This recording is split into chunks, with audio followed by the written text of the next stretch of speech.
Hey everyone, welcome back to another video. Jenna Schaefer, psychotherapist here. In today's video, I'm going to talk about common traits of female covert narcissism. So to start this video off, I'm just going to give a basic definition of covert narcissism. Covert narcissists, or sometimes referred to as vulnerable narcissists, tend to be more introverted than their overt counterparts. They can come off as being shy, insecure, self-conscious, and they do have an exaggerated sense of self. However, they don't tend to show it in an overt way like a grandiose or exhibitionist narcissist does. Covert narcissists are in no way less dangerous than their overt counterparts. They can actually be even more dangerous because their behaviors are covert, so they're so hard to detect. So what do we need to keep an eye out for when it comes to a female covert narcissist? The first sign is chronic negativity. Female covert narcissists tend to be negative about everything. In fact, negativity is a really big way that she drives her sources of supply. She's always happy and unsatisfied, and this is going to require you to pick up the pieces of that by giving her constant reassurance that things are going to be okay. She always comes across as unhappy and dissatisfied. And you, being a person that cares about this person or maybe even loves them, is going to try to pick up the pieces of that. And this is a trick. It's a form of manipulation in order for her to get attention and narcissistic supply from you. So if nothing ever seems good enough for her, this could be an indicator that there could be some traits of covert narcissism, especially when it's combined with trait number 2, which is chronic victimization. Covert narcissists in general love to play the victim. Female covert narcissists are no different with this. They are chronic victims all the time. Nothing is ever their fault, and they're always shifting blame to other people. There can be a lot of functions of this behavior. It can be a way to gain sympathy from other people, so making other people constantly feel bad for the female narcissist. Or it could be a way to drive attention. She might fish for compliments by always having this negative opinion of herself. She might constantly say things like, nobody loves me, nobody cares about me, in order to get you to give her reassurance that, in fact, she is loved and cared for. She might also use this chronic victimization to make you feel bad about yourself, saying things along the lines of, you're never there for me, or you don't care about me. You abandoned me in my time of need, even though that's not true. She will always and chronically claim to be the victim, no matter what. The third trait is a lack of empathy. All narcissists lack empathy. It is one of the hallmarks of narcissism. The lack of empathy can be a little harder to detect in covert narcissists, just because it's more of an introverted presentation and a little bit more manipulative and sneaky, meaning that they might bring false vulnerability to the table to make them appear to be an empathetic person.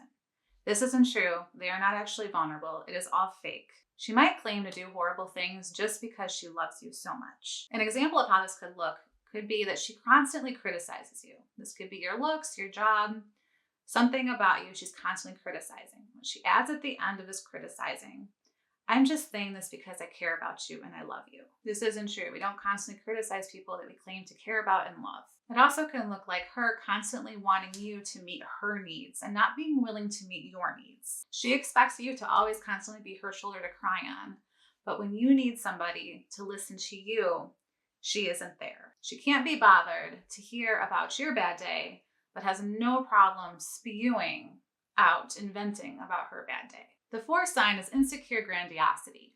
The grandiosity in covert narcissists can be a little hard to detect because it's not behaviorally displayed as it is in an overt or grandiose narcissist. Grandiose narcissists have no problem telling people how great that they believe that they are.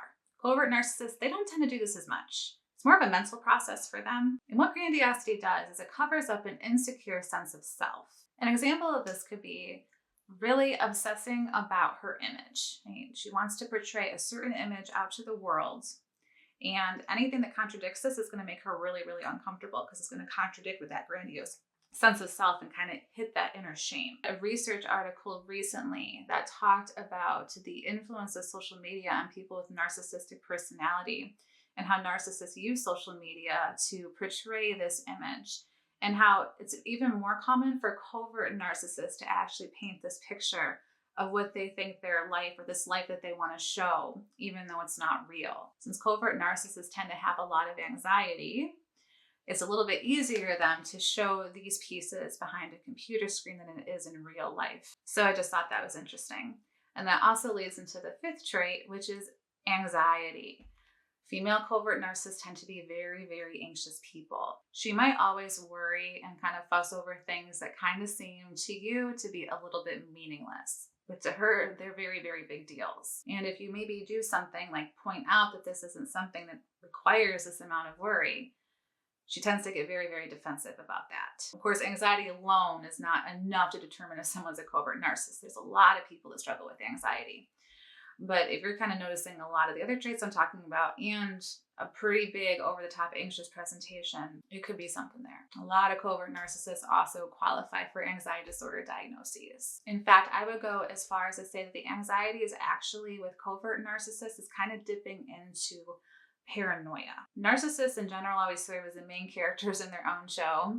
So paranoia tends to be something that is common amongst a lot of narcissists. But I think it's mostly apparent in covert narcissists. They might act like people are always out to get them or want to undermine them, right? So this is also kind of related to that chronic victimization that I talked about earlier. So if there's a lot of anxiety, it's kind of bordering on like paranoid thought process, that could be an indicator that there's something going on. Number 6 is coldness. Female covert narcissists tend to come off as being very, very cold people. She often comes across as being distant, neglectful, emotionally unavailable. This is a person that is really, at the end of the day, only in love with herself, and she lacks a lot of empathy.